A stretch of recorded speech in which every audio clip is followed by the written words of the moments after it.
barangay na ito ay mayroon lamang isang paaralan na naipatawag noong Hunyo 11, 2012. Nagsimula ang paaralang ito sa 10 mga mag-aaral na lahat ay mula sa elementarya, kalaunan noong elementarya hanggang sekundarya.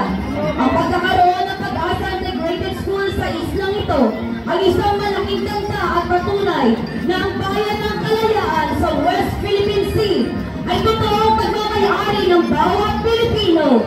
Sa kauna-unahang pagkakataon, ang ating mga mag-aaral ay sasabak sa palarong panalawigan, sa palarong pangpalakasan, sa kauntiman ng bilang ng ating mga manlalaro, ngunit buong puso at tapang na makikipagsatayan para sa bayan.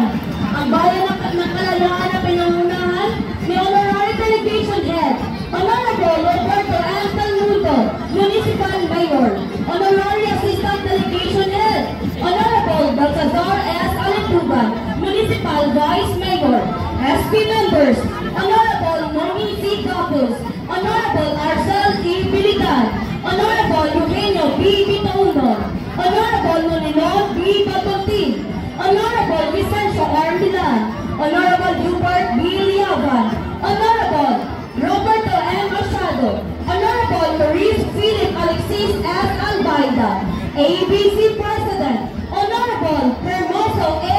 Onopia, SK Federation President, Honorable Tracy Leisure John R. Malapayabas, Department Heads, Municipal Administrator, Attorney Louis S. Cascara, Municipal Engineering Office, Engineer Arnel V. Esler, Municipal Disaster Risk Reduction Management Office, Mr. Dennis B. Abashal, Municipal Budget Office, Ms. Cristiani T. Toloseno, Municipal Planning and Development Coordinator, Ms. Dina M. Balofinos, Municipal Social Welfare Development Office, Ms. Eunice B. Galanaw, Municipal Accounting Office, Ms. Christine C. Lagrada, Municipal Treasurer Office, Ms. Robilan B. Esler, Municipal Human Resource Office, Ms. Shirley D. Milan, Municipal Assessor, Mr. Alan Arenos, lalawigan ng Palawan.